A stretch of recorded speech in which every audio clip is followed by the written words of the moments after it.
I am seeing that there is a lot of apprehension among students कि DU LLB का examination जून में होगा या जुलाई में होगा, क्या सफिशिएंट टाइम है प्रेपरेशन के लिए या नहीं। तो इसी के बारे में मैं आज बात करने वाली हूँ इस वीडियो में। Hi guys, I am Ayushi और mentor for law entrance exams and welcome to law digest. So सबसे पहले बात करते हैं टाइमिंग की। I have time and again specified that DU LLB जो है वो एक PG एग्जामिनेशन है। अब PG एग्जामिनेशन कंडक्ट कराया जाता है after the UG examinations get over. Here, as we are seeing, the UG examinations for DU are scheduled towards June and July 1st and July 1st week. तो PG examinations will obviously be held after the UG examinations are done. It is it is being seen कि हो सकता है examination जुलाई में हो।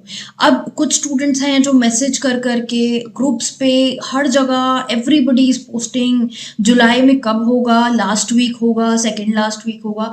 Nobody knows that. Please, nobody knows that. And if anyone is saying to you with surety, then please believe me, they also don't know it. आप अपना थोड़ा दिमाग लगा के चलिए। यूजी के बाद ही पीजी होगा। जब भी होता है जुलाई 3rd वीक में होता है, 4th वीक में होता है। अगर कोविड की पॉसिबिलिटी ज़्यादा हो जाती है, अगस्त में होता है, लॉकडाउन का सिचुएशन आता है, तो इन एनी केस एग्जामिनेशन जो है वो आप ये एक्सपेक्ट कीजिए कि जुलाई अगस्त में ये एग्जामिनेशन कंडक्ट होगा। तो अगर हम अभी बात करें कि क्या हमारे पास सफिशिएंट टाइम है for preparation, I would say yes, because I always tell you कि DU LLB एक ऐसा एग्जामिनेशन है जहाँ पे इतना भी कंपटीशन नहीं है, सीट्स बहुत ज़्यादा हैं। स्टूडेंट्स एक एक दो दो महीने में भी प्रिपेयर करके ये एग्जामिनेशन क्लियर कर लेते हैं। कैसे? By doing smart study. तो यहाँ पर अगर आप अभी प्रेपरेशन शुरू कर रहे हैं, आपको स्मार्ट स्टडी की ज़रूरत है। इन एनी केस 2 मंथ्स आपके पास हैं अभी, एंड और 1.5 month if you speak so. अगर हम इसको बात करें कि कैसे हमें चैनलाइज करनी है अपनी प्रेपरेशन, आई वुड से कि आप ये देखिए कि लीगल ज़्यादा पूछा जाता है, करंट अफेयर्स आता है, तो मैं इन एरियाज पे फोकस करूं। इंग्लिश मैथ्स रीजनिंग में अभी ड्रॉप कर दूंगी या कर दूंगा। I will keep that towards the end, because in any case English maths reasoning आपको उसके लिए सिर्फ प्रैक्टिस की ज़रूरत है। आप वो खुद से भी कर सकते हैं, इतना डिफिकल्ट नहीं है। लेवल भी ऐसा नहीं है कि कैट लेवल के क्वेश्चंस आते हैं जो डिफिकल्टी होगी।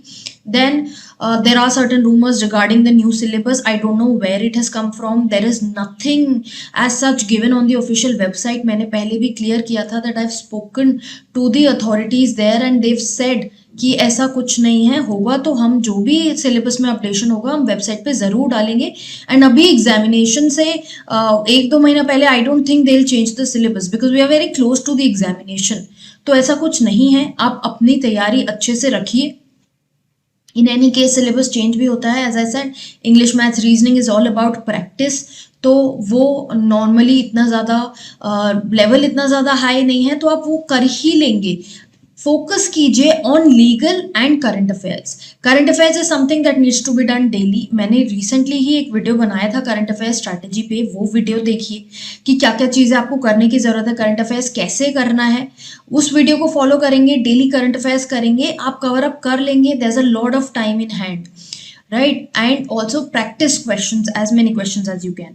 Speaking of legal के लिए मैंने अलग से प्लेलिस्ट बनाई हुई है कि how to prepare for each and every legal subject. Legal में हमें बेसिक 6 लॉज पे फोकस करना है। लीगल रीजनिंग में टाइम वेस्ट मत कीजिए। एक वीडियो है मेरा लीगल रीजनिंग पे, वो देख लीजिए। That is sufficient to understand कि कैसे फैक्ट प्रिंसिपल बेस्ड क्वेश्चंस को सॉल्व करना है। Then legal maximum legal terms भी बहुत कम पूछे जाते हैं। एक टर्म पूछा जाएगा, उसमें भी आप ज़्यादा टाइम ना वेस्ट करें।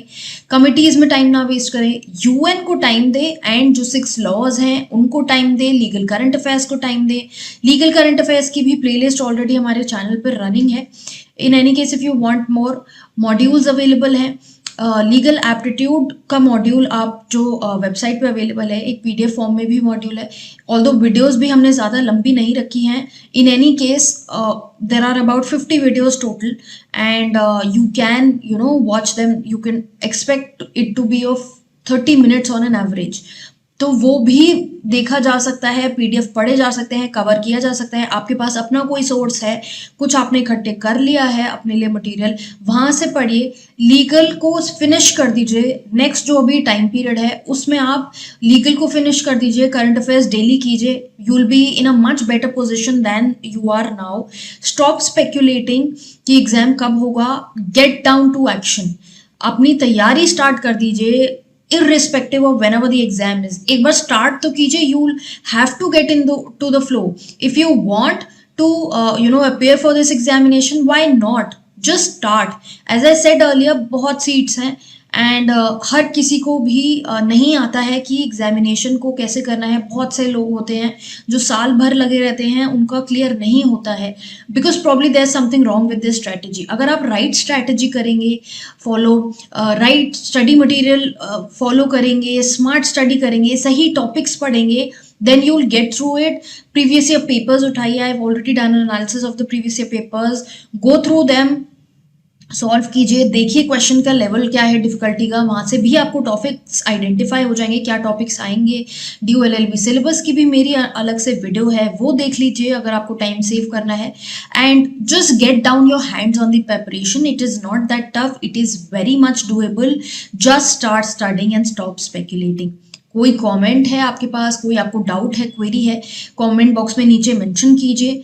And also follow us on Instagram, यहाँ पर भी हमें सब्सक्राइब कीजिए ताकि ऐसी और अपडेट्स आपको मिलती रहे एग्जामिनेशन को लेके।